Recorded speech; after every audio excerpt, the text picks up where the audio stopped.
Magpakatao, huwag magpakitang tao lamang.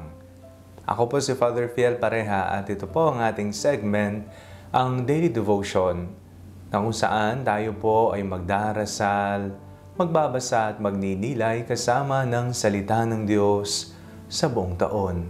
Manalangin tayo. Sa ngalan ng Ama, ng Anak at ng Espiritu Santo. Amen. Halina, banal na Espiritu, liwanagan mo ang aming puso at isip, nang maunawaan at maisabuhay namin ang iyong salita. Amen. Our Bible passage for today is from the Gospel of St. Matthew chapter 23, verses 23 to 26, and I read it for you. Woe to you, scribes and Pharisees, hypocrites! For you tithe mint, dill, and cumin, and have neglected the weightier matters of the law, justice and mercy and faith. It is these you ought to have practiced without neglecting the others. You blind guides, you strain out a gnat but swallow a camel. Woe to you, scribes and Pharisees, hypocrites! For you clean the outside of the cup and of the plate, but inside they are full of greed and self-indulgence. You blind Pharisee, first clean the inside of the cup, so that the outside also may become clean.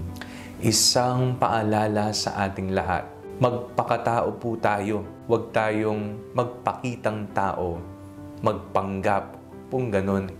Kung hindi, kung ano ka, kung papaano ka ginawa ng Diyos, kung sino ka sa mata ng Diyos, yun sana ang makita ng ibang tao at maipamalas natin sa ating personal na pamumuhay. Tila napakabigat po ng mga binitawang salita ng ating Panginoon. Woe to you, scribes and Pharisees, mga hipokrito! Kung tawagin po kaya kayong hipokrito, hindi kaya ma-hurt ang ego mo? Hindi ka ba masasaktan? Hindi ka ba magagalit at sisigaw? Hindi ka ba mga away? Hindi ka ba maninira? Mayroong tatlong salitang binitawan ng ating Panginoong Hesukristo sa ating Ebanghelyo ngayong araw. Ito po'y ang hustisya, awa at pananampalataya. Ang tatlong bagay na ito ay napakahalagang isabuhay natin at maipamalas natin.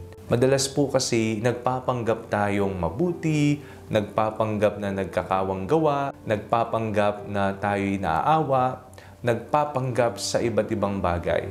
Pero kung ang mga bagay na ating ginagawa ay bukal sa ating kalooban dahil mahal natin ang Diyos at mahal natin ang ating kapwa, kung ang ating ginagawa'y nakapundasyon sa hustisya, sa awa at sa pananampalataya, hindi po tayo matatawag na hipokrito ng mga tao at maging sa mata ng Diyos. O kung magkataon man na tayo ay sisiraan at sasabihing nagpapanggap lang tayo kahit alam natin ginagawa naman natin ito dahil bukal sa ating kalooban, huwag tayong mag-alala sapagkat ang Diyos ang nakakakita kung gaano kabusilak ang iyong kalooban. May sa buhay nawa natin ang ating pinaniniwalaan. Opo, isa pong malaking hamon sa atin bilang mga tagasunod ni Kristo na isabuhay ang salita ng Diyos, ang 10 utos ng Diyos, ang mga turo ni Jesus. Pero mahirap man, challenging man, huwag po tayong mag-alala sapagkat sa ating pagpupumilit na mayalintulad natin ang ating buhay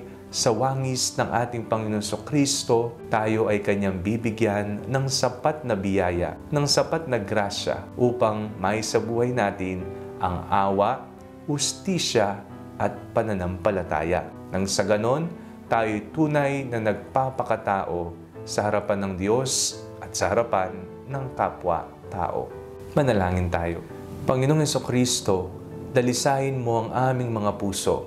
Biyayaan niyo po kami ng awa, hustisya at pananampalataya. Maiwaksi nawa namin ang pagpapanggap, kundi maisabuhay ang tunay na pagpapakatao sa harapan ng aming kapwa at sa iyong mahal na harapan. Amen. Sa ngalan ng Ama, ng Anak at ng Espiritu Santo.